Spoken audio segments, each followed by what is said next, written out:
ఇలా తురిమి ఉంచుకోవాలి. మామిడికాయ తురుము ఇలా తయారు చేసి పెట్టుకోవాలి.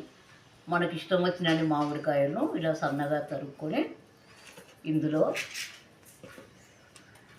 కొంచెము ఇది రాళ్ళ ఉప్పు పొడి చేసుకున్నది, కొద్దిగా ఉప్పు, ఒక 2-3 స్పూన్ల ఉప్పును ఇందులో వేయాలి.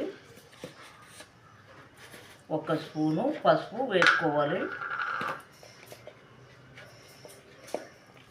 ఇది చెడిపోకుండా ఎన్ని రోజులైనా ఫ్రిడ్జ్లో పెట్టుకుంటే నిలువ ఉంటుంది. 1 స్పూను పసుపు వేసుకోవాలి. 3-4 స్పూన్ల ఉప్పు, రాళ్ళ ఉప్పు, మెత్తగా చేసుకున్న ఉప్పు వేసుకొని ఈ మామిడికాయ తురుమును ఇలా కలిపి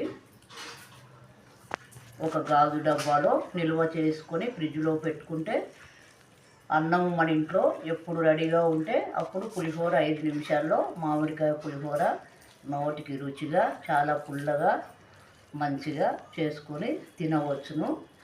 మీకు మామిడికాయలు ఎక్కువగా ఉంటే ఇలా తురుము పట్టుకొని ఉప్పు పసుపు వేసుకొని నిల్వ పెట్టుకోండి. వేడివేడిగా మంచిగా మామిడికాయ పులిహోర 10 నిమిషాల్లో తయారవుతుంది. పిల్లలు పెద్దలు చాలా ఇష్టంగా తింటారు. ఇందులో ఉప్పు పసుపు తప్ప వేయాల్సిన దినుసులు ప్రస్తుతానికి ఏమీ లేవండి.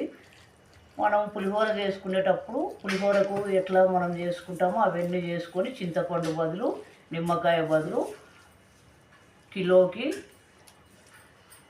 ఇంత మామిడి తురుము వేసుకొని కలుపుకుంటే సరిపోతుంది. చాలా పుల్లగా చాలా టేస్ట్గా ఉంటుంది. ఇది మనకు నెల 2 నెలలు 3 నెలలు కూడా ఫ్రిడ్జ్లో పెట్టుకుంటే చాలా రోజులు నిల్వ ఉంటుంది. మీరు కూడా చేసి పెట్టుకోండి ఫ్రెండ్స్.